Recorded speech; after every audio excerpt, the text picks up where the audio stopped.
It's Dr. Flo and Tara Praolo back again with another edition of the Love in Action Deconstruction Junction podcast. I am surrendering to the infinite today. I'm allowing myself to stand in gratitude and to move from the space of abundance. And we are going to abundantly share with you over the next 45 minutes or so what is coming out in the news and the messages that are being broadcast around the world and our reflections on what it means to be loved and lovable and to have a position on radical inclusion, acceptance, and the empowerment and uplifting of people. And so we invite you on this journey with us as we explore several themes. If you are new to the work that we do here, the people call me Flo.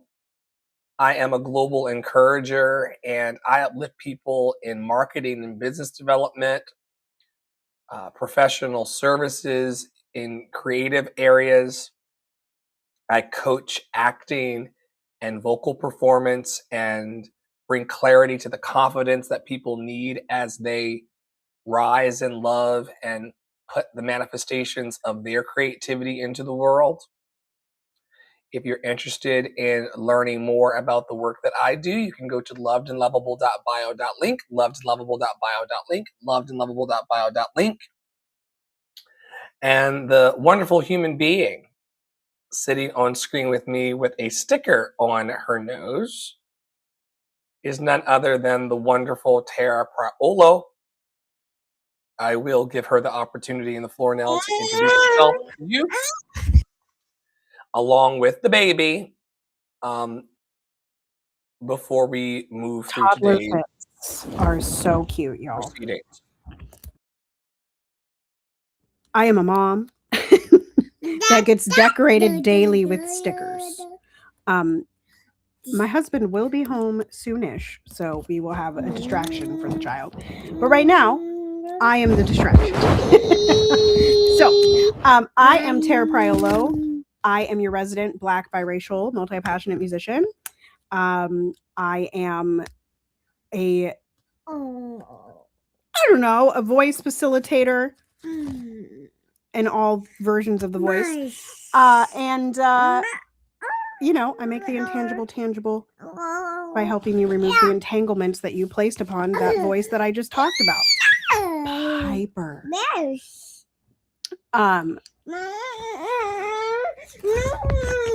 Okay. Then I'm going to get up and go away because that's mean. Teaching your toddler boundaries is a thing. Anyway, I love coming here each week, although we sometimes skip a week here and there. It doesn't mean that there's not things happening in the world, and it doesn't mean that there aren't people deconstructing and decolonizing in their own personal experiences. Excuse me. And if you have an experience that you're like, I want to share this experience, or I want to talk about this experience, you can come be the your name here ? And with your little Bitmoji and talk about whatever you want to talk about. I know we have a couple newer folks to the network that are going to be coming onto the podcast, not necessarily this show, but if you do want to be on this show or you have a story to tell that's separate, then you are more than welcome to reach out to either Dr. Flo or I, wherever you may find us. Instagram or the website is probably best. lovedandlovable.bio.linkypoop. Yes. Great work, and we're always thrilled to have Tara sharing her thoughts and opining with us on the web. The reason why we are here is because we want to go down in history as people who didn't keep our opinions in the private sanctum alone.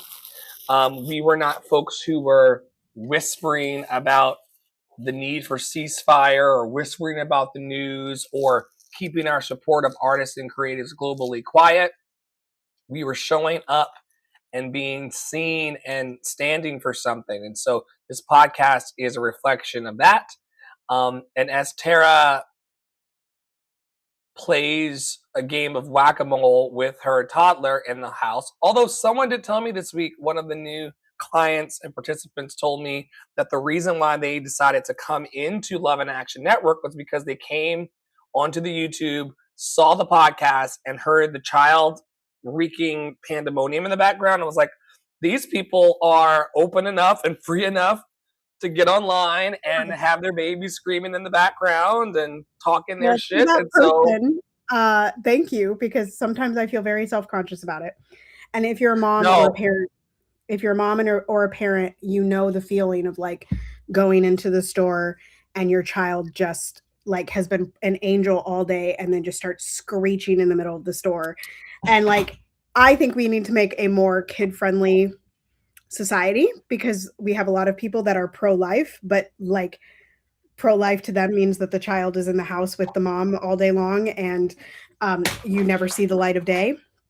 And yeah, so thank you to that person, because like I said, I do feel self-conscious. I do feel it's definitely something I'm working through. Like I've noticed that the last couple days, like I've wanted to make reels, but haven't made reels because Piper's screaming in the background.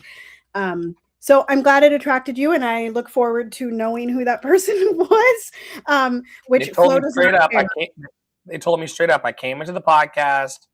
I saw you all talking and chatting casually. I heard the kids screaming, and I thought that this was a place where I could relax and be myself. And I said, that's exactly what we've worked towards.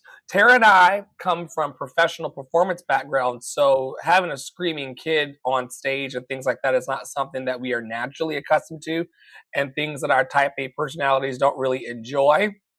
But part of being in the flow of your life is allowing life to happen exactly as it's happening. And we talk daily, privately and publicly, about radical acceptance. If you cannot accept your life as it is right now, and if you can't accept who you are right now as you are, with the opportunity for growth and expansion, you might struggle. And we don't want to struggle on this podcast or any other areas of our lives. And as I teach in my coaching practice, how you are in one area of your life will determine how you are in all areas of your life. So being in the flow is mission critical and essential to our positive growth and development. All right, Tara, your first slide today. So without further ado, it's on you. I am. And pardon y'all. I thought I knew where the sunglasses were, but I don't. So, we have covered things like this before. I do have a follow-up, like a final question, but anyway, I just saw this information popping up on my feed probably 2 days ago. Yeah, it was probably literally 2 days ago. But the Alabama governor, Kay Ivey, commuted the death sentence of Sonny Burton. The state was set to execute Sonny for a crime he didn't commit, but tens of thousands of people nationwide demanded justice, and our voices were heard. And that is from the ACLU and Piper No. And yeah, so one of these things is like this guy, this Sonny Burton, he has been in jail for a long time, like a while, and we've seen this like over the last couple years. I feel like there's been a lot of cases where we're waiting until the last minute to try to get these people out of jail, instead of simply Piper, that's enough, instead of like trying to use the system to get them out much earlier. And so then we get into the situation where it's like 2 days before their executions, or like a Charles McNair situation, who you all know we used to talk about a lot on this podcast, who's been sitting in jail for 42 years, right?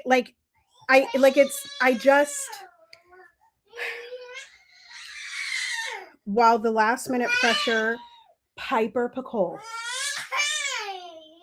I didn't do anything.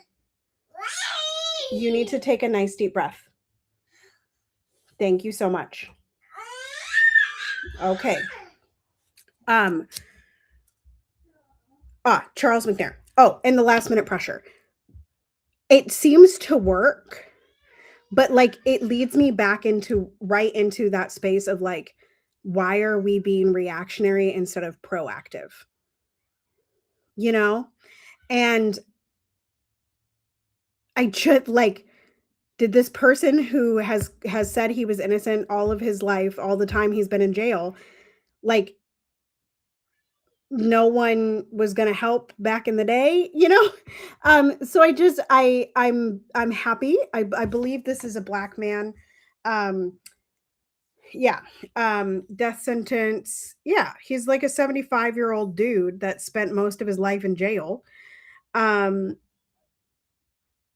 Even though the gunman's sentence had been commuted years ago, but once again, like this person was in jail for a very long time stating his innocence had been proved, and yet it was still 2 days before his execution that there was public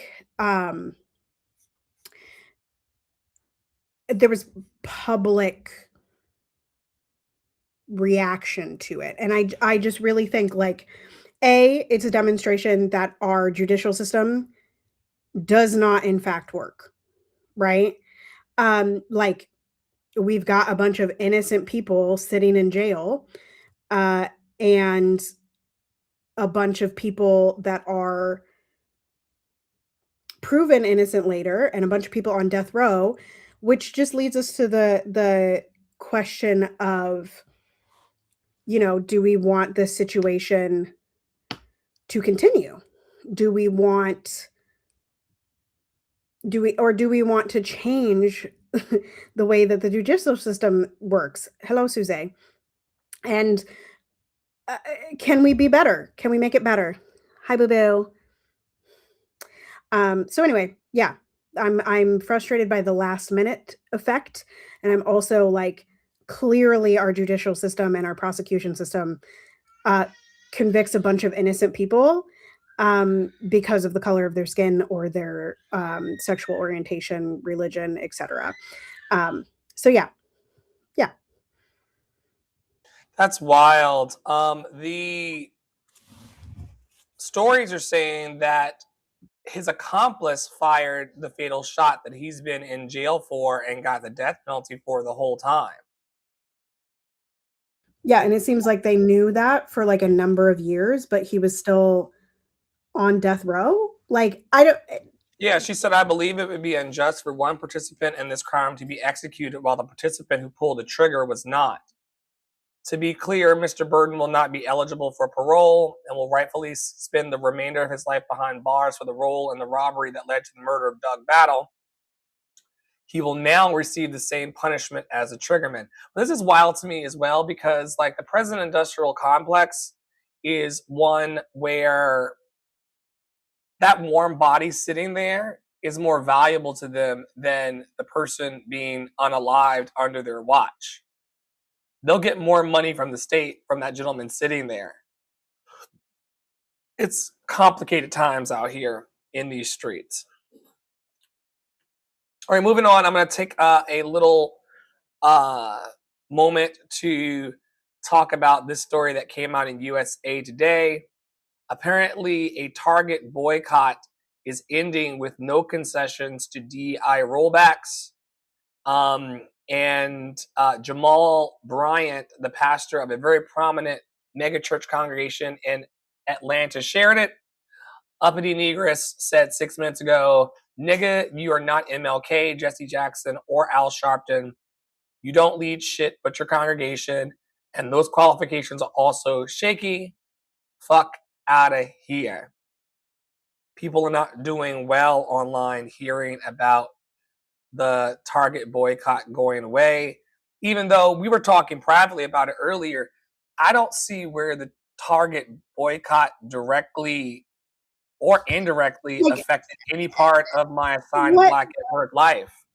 Right. And like, so Target lost billions and billions of dollars. Did you receive those billions and billions of dollars?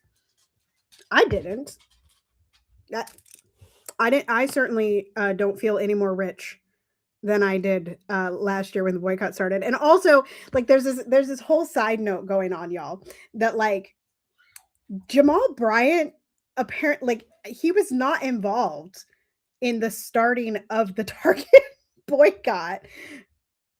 And now the activists that actually were like, well, Star Tribune released this article, which is the local like biggest newspaper here.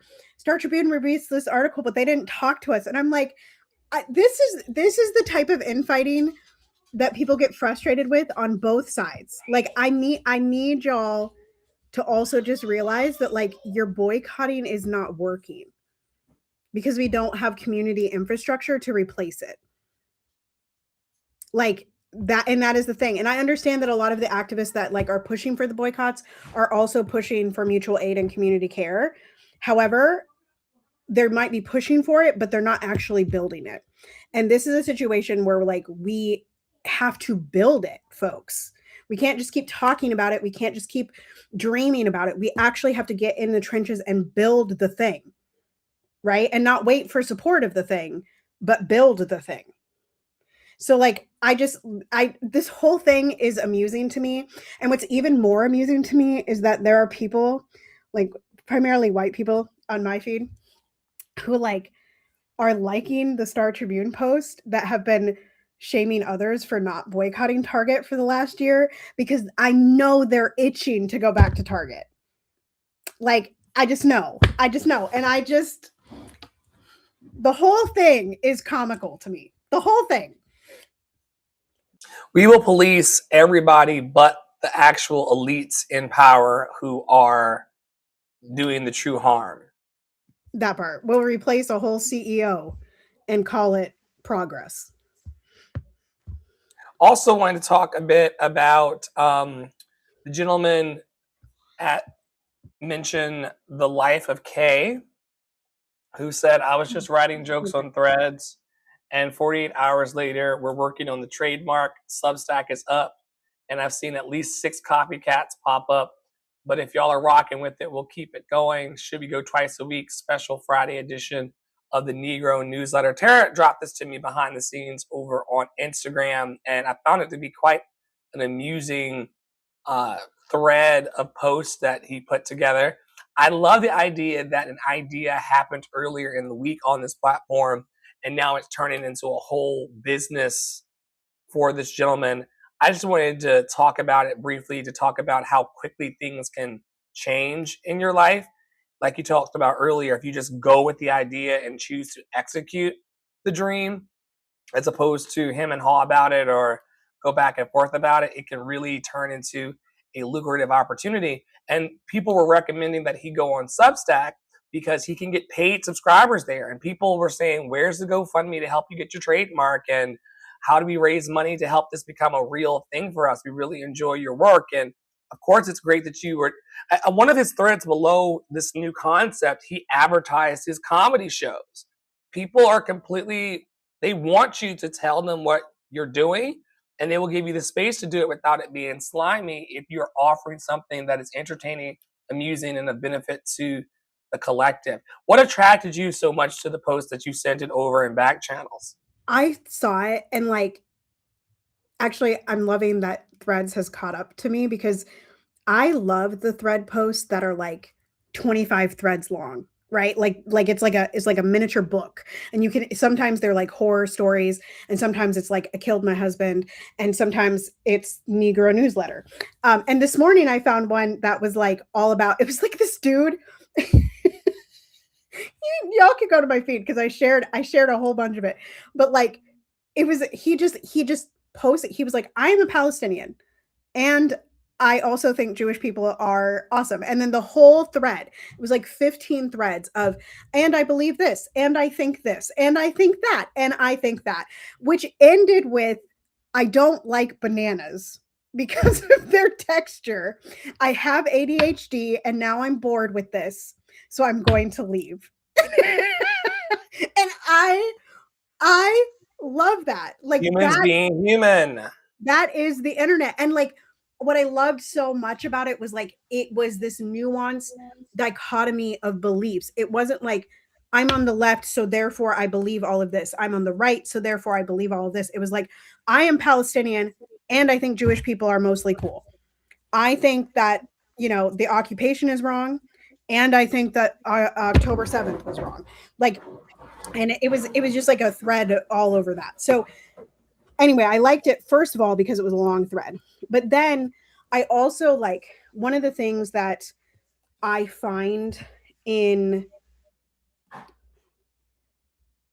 the Black community as well as like the music community, the arts community, is that we don't, like, yes, we have Don Lemon, yes, we have Joyanne Reid, yes, we have some of these like independent news sources, but we don't really have like an Aaron Parnas that's like threading all of the Right. time, right? Right. Like we don't have a person like that, or at least I haven't been able to find that. That I could be speaking out the side of my mouth, and I'm so sorry if I don't know who you are. And if anybody wants to come in for me, please come in for me. Okay. But I thought this was such an excellent idea because it contains both like literally what's happening, like the war in Iran, and then like blackety black shit, like And the levity, it had levity to it. It wasn't. yes, It was informative, but it also was not heavy. right. And it wasn't so like, I think one of my problems, I have a lot of problems with Aaron Parnas, but every broken clock is right twice a day. Okay. But like one of my problems with Aaron Parnas is all of his stuff is breaking news, right? And there's a bunch of people that have emulated that where they're like breaking, update, blah, blah, blah. And I'm like, I would like to remain in the center of my nervous system. Thank you so much. I do not need breaking news, but I do need the news, right? And as Sharon says, so she said the other day, she said, consumption is not the same, or not consumption. Being consumed is not the same thing as being informed, which is true, right? And I feel like if you follow people like Aaron Parnas too closely, you get consumed versus being informed. And I think that's why I ended up sharing the Negro newsletter, was because I was like, oh, actually, this is informative information. It's not too much to hold. It doesn't feel like I'm drowning. Loved it, right? And I love for him that he's, going the distance and creating a newsletter, because I think that, one of the things that I've learned from you over the years and your quest to have your own TV show, is that like it does just take that little bit of imagination, and anybody can do it. It doesn't have to be Don Lemon. We don't have to wait for Joy. Like we don't have to wait for these people to take the step. We can take it today because we have access to the same technology that they do. In fact, Don, I think, has been streaming on Restream since he's become an independent journalist. Like it's not, which is what we're using, by the way, audience. Same stuff we're doing. Yep. Yeah. So like, I mean, and so to it reduces they are rich and they are other, and we can never achieve, to leveling the playing field a little bit more. And hey, Angela, I see you out there. Oh wow. Angela was cheering for Piper Diaper. Oh my gosh. Just yelling at one point, and now not anymore. It's so interesting. Right. Speaking of babies. Oh, did this get moved up? War. Next page. I think there's a slide. This is the update on the US. I don't think anybody's calling it a genocide yet, but it's like the US Israeli genocide of the Swana countries is really what's happening. But anyway, so speaking of Aaron Parnas, when I was making this morning, this was the major news that had dropped. CBS has confirmed that the Trump administration concealed the true extent of Iran's strikes on a base in Kuwait. Dozens of service members suffered severe injuries and 30 remain in the hospital. The New York Times confirmed that a U.S. military investigation found the U.S. at fault for the strike on the all-girls elementary school in Minab, Iran, which is what started this whole thing. I feel like I heard about that like days ago, but it's being heavily reported today by the Times, CNN, all the majors, that the U.S. is responsible for that. Initial reports were like, some people were saying U.S., some people were saying Israel, but it was definitely the U.S., which, like, duh. The other thing that happened over the last week, and this person, Ariana Jasmine, is a new follow for me, but she is Iranian. I believe she lives here, but she's Iranian. So if y'all want an Iranian person to follow, I would recommend Ariana. Um, anyway, so Izzy slash the U.S. bombed an oil refinery in Tehran, and it was bad. So this is what Ariana says about that. I don't think you understand how catastrophic the oil refinery bombing in Tehran is. Burning petroleum releases sulfur and nitrogen oxides that mix with the rain to form sulfuric and nitric acid, essentially turning rainfall toxic. When Saddam burned Kuwaiti oil wells in 1991, that's the year I was born, by the way, the fallout contributed to what became known as Gulf War syndrome, with veterans developing chronic illness and cancer decades later. This isn't a desert battlefield, it's a city of 10 million people. So yeah, fighting continues. There's been rumors that ground war is going to start. There have been gas prices continue to rise. The Strait of Hormuz is still closed. Iran has threatened to basically bomb any ships within the strait, as well as Trump being like, we're going to take over the strait. Izzy is currently attacking Lebanon and basically doing the playbook that they did in Gaza and telling all of the Lebanese to move certain places and then bombing those places. Yeah, so I mean, it's a big old mess, and Trump is trying to like, I think he's trying to roll it back because like nobody is for this, but he doesn't know how. Like, and it doesn't seem like anybody like Hegseth and Trumpykins and like all them people don't seem to know what the goal is, right? Like regime change, no, that's not the goal. Having control over the oil doesn't seem to be the goal. Like, so nobody really knows the goal or how it ends. And that is the last thing that I should say is that the dude that got killed on the first day of this, the supreme leader, has been replaced by the supreme leader's son. Yeah, so Who definitely. I heard we killed his whole family. So he's on a super vengeful path. Yeah, I mean, people said that he's more hard line than his dad, and I'm sure that us killing his family really made him want to negotiate with the United States and Israel. I'm sure that's how that goes through the brain. But that is the update on the Iranian war. I think one of the most telling pieces of this whole share is the toxic rain. Yeah, it's bad. And the cancer causing rain. Like, people who are inflicted in their bodies will have very, very long memories, to your point. Right. Same way like the Palestinians. Like, do y'all think that the Palestinians being under occupation for the last 40 some years, like, you don't think that that's creates terrorist groups? You don't think that that creates this like absolute hate of Israel and the United States and the Western world?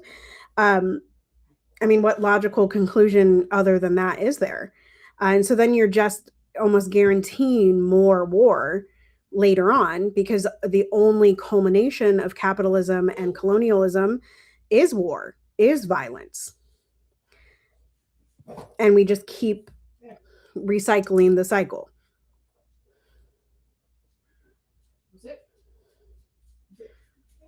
Well, onward to threads we go.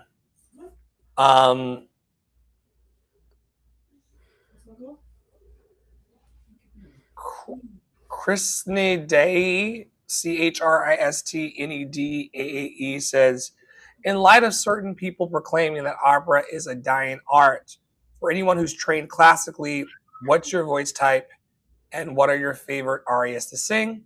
She says, I'm a lyric soprano. Mine are the Jewel song from Faust and Je veux vivre from Romeo. Je vivre. Bum, bum. Y'all have heard it. You just don't know that you've heard it. She says, I don't know why, but Gunud and I get along very well. You then respond and say, never really loved identifying into a fuck, but sing almost exclusively black music these days. "'Tis Sunset in the Garden" by William Grant Still is a fave. I'm not sure if there are any other slides in this deck. I think there is one about this. So we'll come back. Yeah, We'll come back to that. And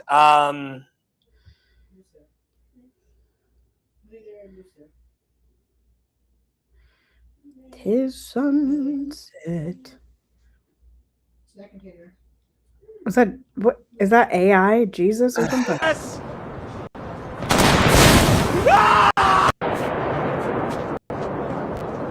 Oh no, Jesus! AI Jesus. Oh no, Jesus! oh wow, this is what we got going on. And one more here.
Okay, first of all, Angela in the comment section says Jesus times 3, and then says Flo, if you don't grab the mic. And that, for those of you listening on an audio platform, what had happened was the lady was singing, okay, and we was all trying to get behind the lady, okay, and it just was not, that was not an A tier, okay, loved and lovable. It wasn't on an A level, okay, and this woman at the end comes and gets the microphone and just says, "Thank you so much, thank you." You're done, and it says next song. Oh my Lord. All right, so jumping back to the opera drama of the artist known as Timothy Chalamet. Which, like, I'm gonna say 2 things that are a dichotomy. Number 1, I am really enjoying that people are talking about opera and ballet and classical stuff online, because, like, it is cool, right? And, like, we're talking about music. I saw this other person, I don't know if it was lady. I'm calling them a lady because it has lady energy, but that don't mean they're a lady.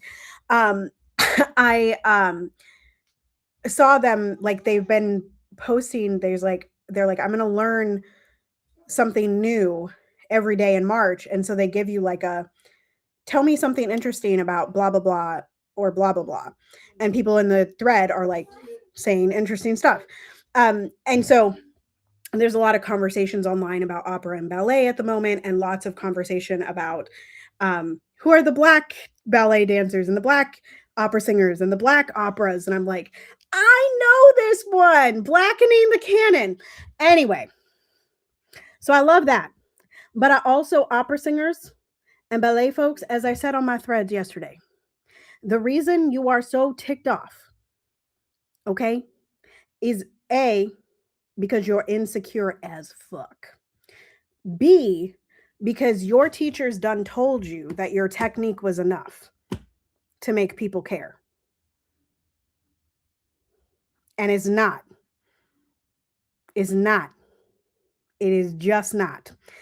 Anyway, so Timothy Chalamet, who I still don't know who this man is. I have looked him up on IMDb, whatever the hell that site is.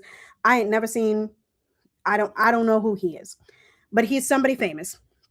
He went and talked to Matthew McConaughey, who's kind of a right-wing crazy dude at this point. But he used to be real cute. I also think that of the archetypes, I think that Timothy Chalamet looks like a rat. Um, he's got a rat type face, you know? It's very scrunched. But anyway, so he was talking to Matthew McConaughey and he was like kind of blabbering. And then all of a sudden he was like, I would never do ballet or opera. Like, I don't want to be in a field that nobody cares about. And like the whole of the classical industry was like, oh my God, how fucking dare you? We hate you so much. You're the worst person on the face of the planet. People care about us. We're relevant. So that's what had happened. I kept my eye roll from last week about the BAFTAs because I really like, y'all, we're as relevant as we make ourselves. And also like, there's a lot of people that are refusing to come to terms with the fact that like, we do have to change the way the industry works for the industry to survive. And there have been people talking about that for 100 years. There's just a lot of people that refuse to look at the industry, that side of the industry. And so Timothy Chalamet, I think, gave us an opportunity of a really famous person saying that they don't care, you know, and no one cares about us, and to give an opportunity for us to talk about our projects. And I've seen a lot of people that have never posted about their projects posting about their projects. And I think that's great. I just really do. Like, I think that a lot of us don't talk about our projects. And of course, no one can care about a project that they don't know anything about.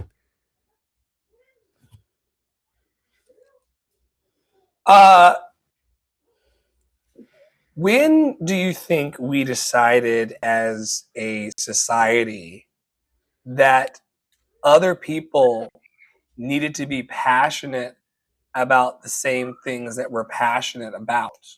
When we started following the cult of religion, the cult of politics, Capitalism.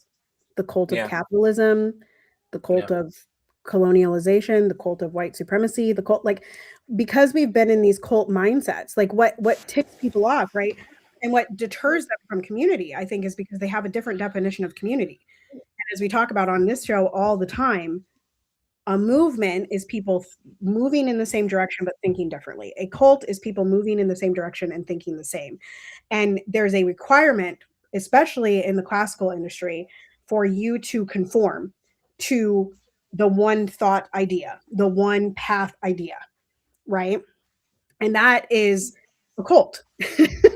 That's a cult. And so and we're inundated with cult propaganda and cult mindset. Like, even so much, like, you were talking about Mel Robbins this morning and you were like, is this why you don't like her? No, I don't like her because she's building a cult. So is Tony Robbins. So are all of these people that are requiring you to agree with them 100%, right? And they call it community, but it's not community. It's a cult, because you're not it's compliance. Right. You're not allowed to get out of it. Yeah. Like, and that's why, like, you know, part of the reason that I resist kind of the being an online coach, or being a life coach or being a mindset coach or going bigger, is because of that, like, the want of a cult leader. And I don't want to be a cult leader. Right. So I think that, yeah, sure. Is it a little bit disappointing when you hear like nobody cares about that? Sure, except that, like, you know, it's true. Like, the things that hurt the most are the things that have some truth to them. They're a thought that you've already had, right? Yeah. Oh, the deeper question that came up for me is everyone who's yelling in outrage into the internet about how much they do care about ballet and opera. Where was that care before this famous guy? Right. Again, back to the reactionary proactive thing. Like, we are being so reactive to this comment when for the last 100 years we could have just been posting about our ish. And I'm calling myself out on that too, because I don't really talk about my projects. Y'all know, like, if you go to my social media, there's a whole lot of like, here's what's happening with ICE, and there's not a whole lot of Here's what I teach, here's what I do, here's my I Dream a World project, here's my XYZ, right? I think the same is true for a lot of the artists that we've been coming across in the AABA Adopt a Black Artist program. And a lot of the people that we've come across over the years that are creatives, right? They'll come into a clubhouse room and they say they're a creative, but you go to the rest of their social media and they never talked about a project a day in their life. You go to a company's page, right? And in between projects, they're completely dormant. Right? So if you care so deeply, if you are so passionate about whatever you are doing, whatever field you are in, it's not reflected when you stop talking about the thing or you never talk about the thing. We cannot know your passion unless you open your mouth. We can't.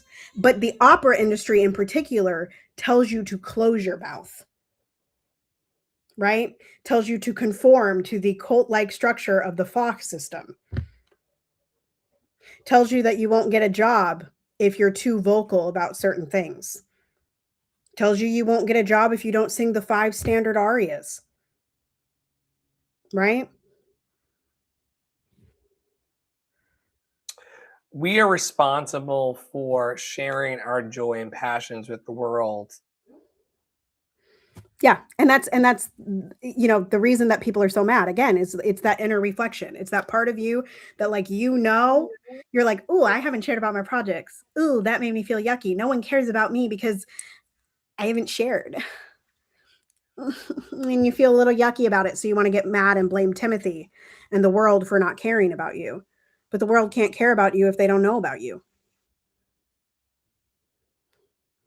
Closed mouths certainly do not get fed. We're heading back over to Threads for a wee bit. This poor lady's still up here putting on her robe and telling the story. Oh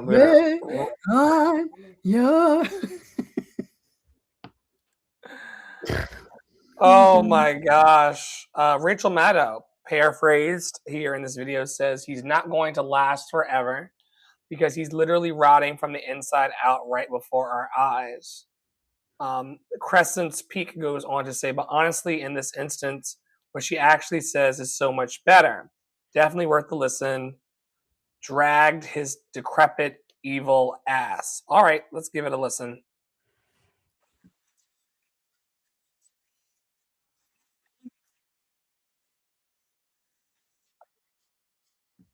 I don't think we have any audio. I'm not hearing any audio.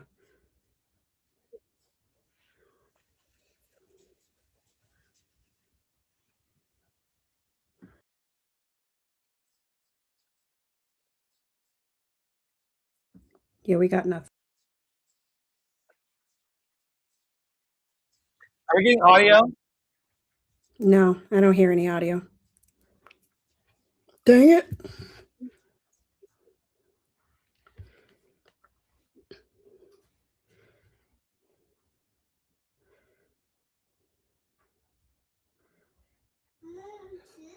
On Threads, they say the way Adele works for 6 months and then disappears for 7 years is very much the work-life balance I'm all about. How do you feel about Adele?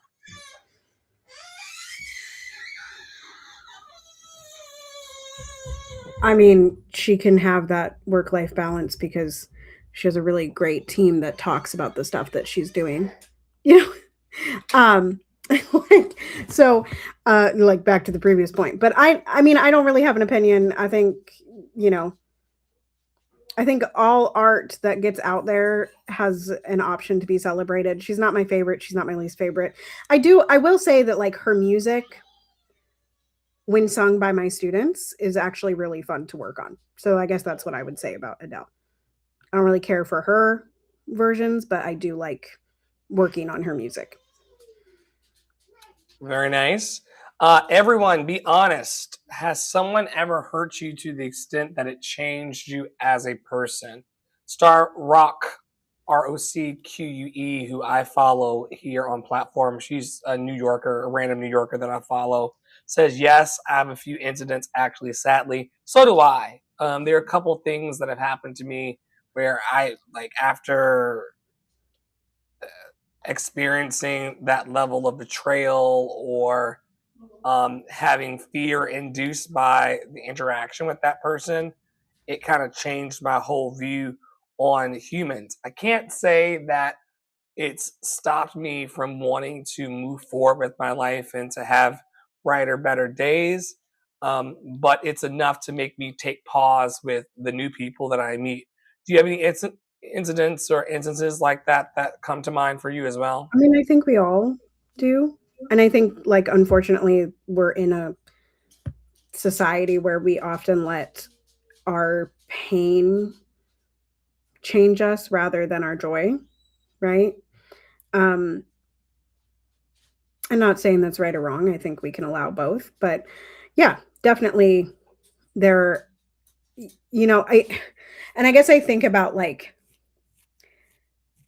in addition to my personal experience, I think about the things that my students come and tell me that, like, someone told them, and, like, they're like a 60-year-old student and they've hung on to all their life, and, like, that pain stopped them from singing. I had a 16-year-old student once. She was with me for years. She went off to college and she took lessons in the summer. She was great. But she said that her mom had told her she sounded like a cow. And, like, that was something that she carried with her. And so she was always, like, careful with her voice. And it took years of unwinding that and unwinding the pain that went along with that. And so I mean, and it's very prevalent in Cows the, don't even sing though. I know, but that's what her mom said. So, and when you're at a young age and you get told that stuff, or you get told, like, even so much as, like, you can't do this, like, it's something that you really want to do and someone's like, you can't do it, or they don't admit you or whatever, like, of course that stuff will change you. Of course it will.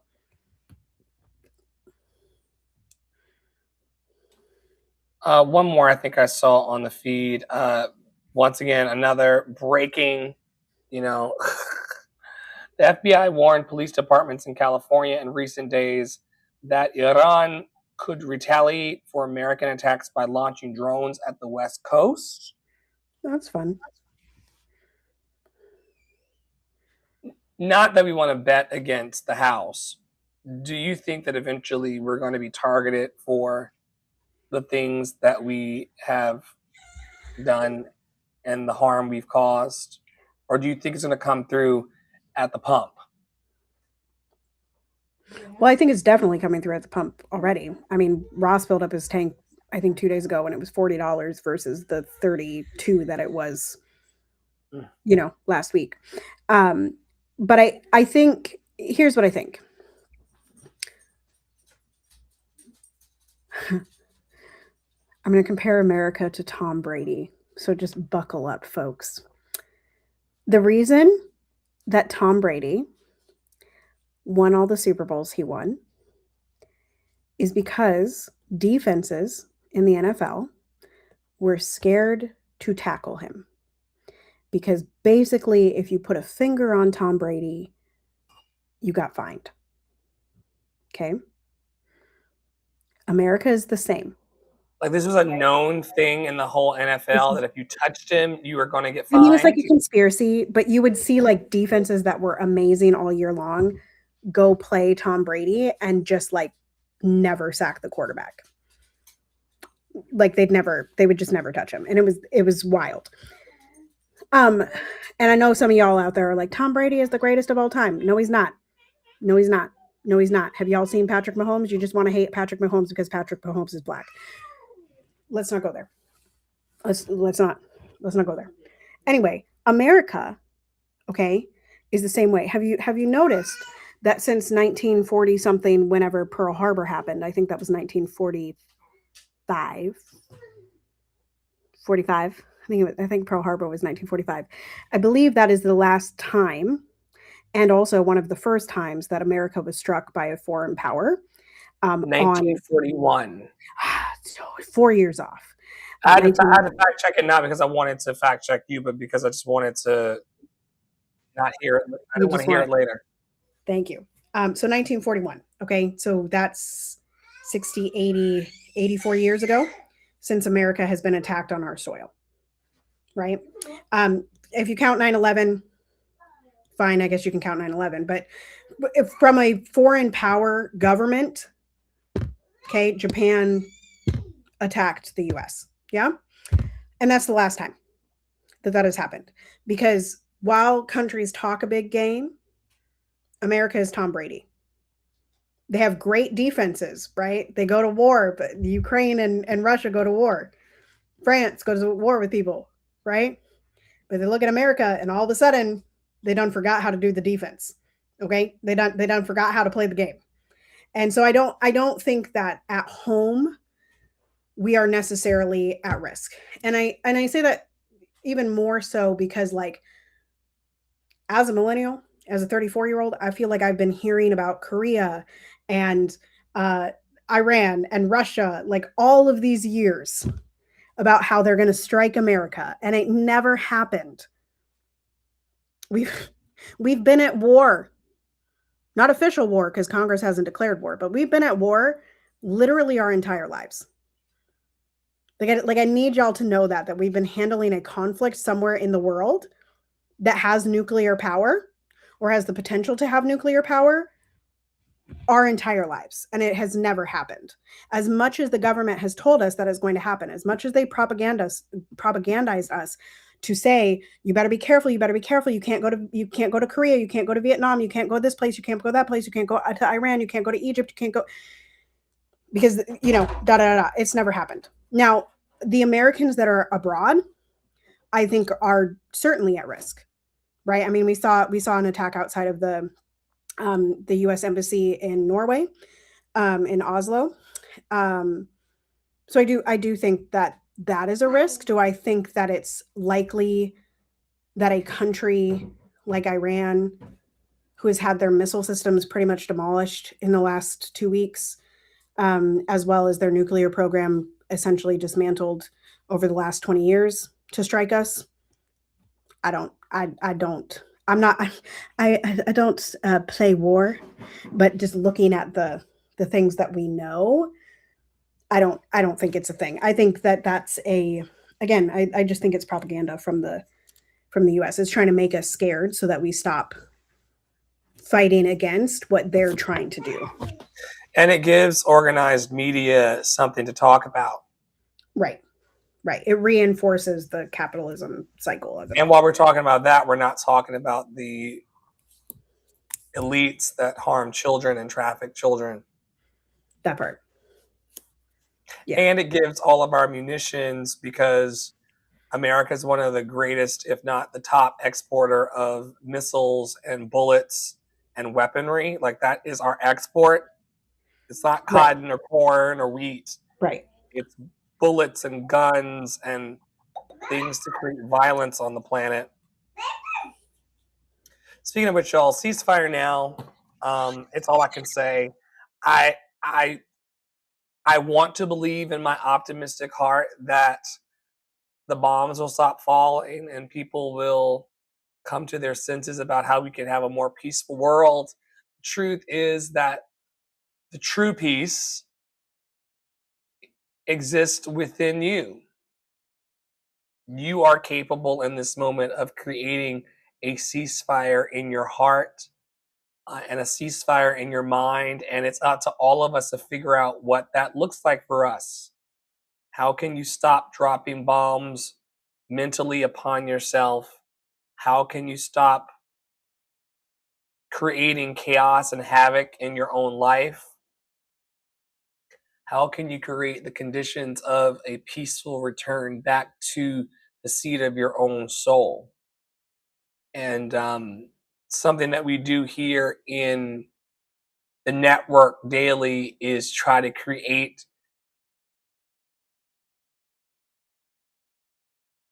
a non-triggering space, or the least toxic space possible, so that the network and those in it become a place of refuge that's different than the bombardment that we feel in our phones and in some of our communities.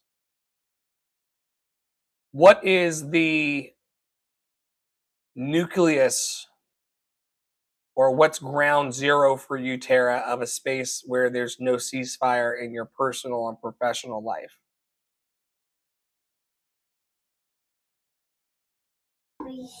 What is that? Papers? We say that again. So sorry. My child was talking to me at the same time. It's okay. I was asking about the nucleus and or ground zero of ceasefire in your world, professionally and personally. What are you doing to cultivate that space more and more these days with the recognition? I was saying, with the recognition that we won't be able to stop the bombardment and stop the nonsense happening outside in the world. How can we create space inside of ourselves where that's not happening, or the shrapnel of that happening can lessen? You know, I think about it today as my entire household was like having it, and I have to say that like I was like, I'm just gonna light this candle and I'm gonna put my prayers in my coffee and I am going to take, this 5 seconds to myself and I'm gonna poop and scroll on my phone a little bit longer while the baby's napping and just like find a second, right, for some equilibrium. I'm going to try to laugh, right? And like when I can laugh with the kid, um, and treasure that moment, and try to treasure like when we say sorry to each other, when we give each other hugs, like, and just allowing that to overpower like all of the negative stuff that's happening, right? And then sharing about that, right? Because I think like one of the things, back to the opera stuff, it's just like, how can we help others come to a ceasefire within themselves and their hearts? We can come to a ceasefire in ourselves and show up and talk about it, right? And show up and look it, right? That doesn't mean that we always have to be smiling. It doesn't mean that we always have to be happy-go-lucky, but it does mean that like I was vlogging today, even though it was a bad day, and I'm sure that I will craft it later and say today was just not like, I feel the defeat. I felt it this morning, and I'm still here at 4:45, about to teach a couple more lessons and living through it, you know? So yeah, that's what I would say. Live through it. Yeah. I love that.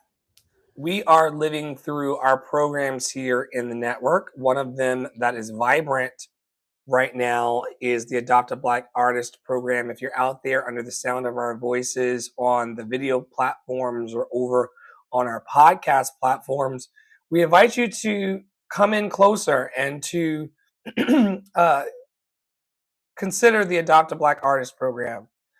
We are encouraging, equipping, and empowering artists all over the planet to do the micro steps towards manifesting their dreams. And if you're interested in being supported in a radical way, and getting the tangibles and deliverables that are necessary in order to manifest what you say you want in your life, that program is there for you. We also offer daily peer support over on TikTok and Instagram Live. This morning, we talked about everything from my aging to the need for protein to toddler poop. And that's how we show up for each other in Radical Community. So if you'd like to have those conversations and be around real people that want to walk each other to the capital H home, you're welcome to get onto my broadcast channel, either the Community Care channel or the Behind the Scenes Dr. Flo channel. Both of those paths will lead you into the daily peer support on the live streams. I typically go live when I'm cooking my breakfast and dinner, as a place to also have a safe place to land in community as I build this. It's not a massive dream that I'm building. It's been done before, but at times, depending on how much or little I've taken care of myself, it can feel massive. And so having community that loves and supports me as I am and wants to see me succeed and wants to give me the attaboys as I want to do for them, that is a gift. And that's happening in the daily peer support spaces over on Instagram and also on TikTok. We also are offering admin and support services to our Adopt a Black artist crew and also to people who come into Love City Arts Creative Services Group. If you're out there and you need some extra help with getting the admin portion of your business lifted, business plans, structure and scripting on your podcast or newsletter or outreach programs, or creating a waitlist opportunity or a customer resource management software for you, just reach out and let us know. Also, we've got a bunch of newsletters and Google groups happening right now. Pretty consistent outreach happening in the emails for those of you who are paying attention to that. So tap in and get on those lists if you're interested in hearing from us with consistency. I'm also still working to attract here locally in Savannah, Georgia, musicians and producers and folks who want to create this musical theater independent show that I am launching called Dr. Flo and the Love Experience. It's got a lot of puppets in it as well. And we're almost there. We're almost there. If you're interested in applying or auditioning to support Dr. Flo and the Love Experience, you can go to lovedandlovable.bio.link, lovedandlovable.bio.link, lovedandlovable.bio.link. Tara, what do you have happening over in your corner of the sky? As far as communications and places that I exist off of Instagram, because sometimes she acts real weird. Meta is like, you know. Anyway, I have the TPS community comments on WhatsApp, which is still Meta, but for whatever reason, it seems to work better than the other platforms. So that is where I am. You can come on in. We got Black Name Canon, Liberation Conversations, a place where I just drop random links of people that I follow. And there will soon come more as soon as I get the balls to do it. I have my newest album, I Dream a World. So speaking of operatic things and classical artistry, that is a place you want to go. I also have a first album, Soliloquy. Those are both found at terrapriolo.bandcamp.com.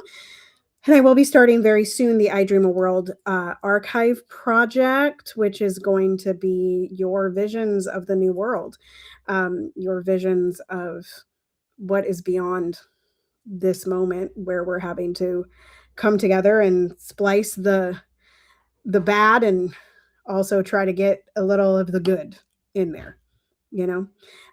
So yeah, that will start soon. I have to make the reel and I have to post it and I have a backlog, but it will come. It will come in all good time. It will come. All is well. All is well. Everything is working out for our highest good. And out of this situation, the situations we're experiencing in our lives today, only good will come and we are safe. Once again, all is well. All is well. Whether you can see it or not, everything is working out for our highest good. And out of this situation, only good must come. And we are safe. I want to thank you all for watching and tuning in over on YouTube and Twitch Live. Replays will be going out on to Substack, Spotify, Apple Podcasts, Google Podcasts, iHeartRadio, and all the places where you source your joy. On behalf of everybody in the network, Popular 33, Tara Praolo, and myself, Ask Dr. Flo, we thank you for watching today. Don't forget to stay in your power, stay in your joy, and to stay loved and lovable. And we cannot wait to see you on the next episode. Have a wonderful rest of your week. Take care.